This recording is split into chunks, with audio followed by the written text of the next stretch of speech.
தான் பேசுறாரு. அந்த ஒரே விஷயத்தை எப்படி இருந்தாலும் பேசலாம். அதை நம்ம ஒரு பொதுக்கூட்டத்தில் இருந்துட்டு பேசிட்டு போறதுலையோ, ஒரு பொதுக்கூட்டத்தில் ஒரு கியூ வரிசையை ஏற்படுத்தி நம்ம கோயில்களுக்கெல்லாம் வரிசையா போவோமே, அது போல ஒரு வரிசை கட்டி ஒவ்வொரு ரசிகர்களோடையும் செல்ஃபி எடுத்துக்கிறதுக்குன்னு ஒரே ஒரு ஊர்ல ஒரு மாவட்டத்தை தேர்ந்தெடுத்து 3 மாவட்டத்துக்காரர்களை கூட ஒரு ஒழுங்கு நடவடிக்கையெல்லாம் செய்யணும்.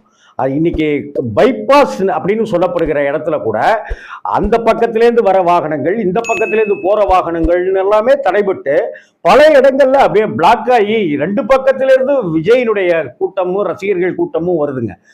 ஒருத்தர் வாகனத்துல நான் நாமக்கல் போகும்போது பாக்குறேன், ஒருத்தர் குழந்தைய முன்னாடி வச்சுக்கிட்டு விஜயை எப்படியாவது காமிச்சிடணும் அப்படின்னு அந்த குழந்தைக்கு அந்த அப்பா சொல்லியிருப்பாரு போல இருக்கு. அந்த குழந்தையோட ஆசை போல இருக்கு. ரைட் சைடு அந்த இது இருக்கு, பேரிகார்டு, அந்த மண் பகுதி இருக்கு, சிமெண்ட் பகுதி, அதுக்கு பக்கத்துல வண்டி ஓட்டிட்டு வர்றாரு. அதுக்கு பக்கத்துல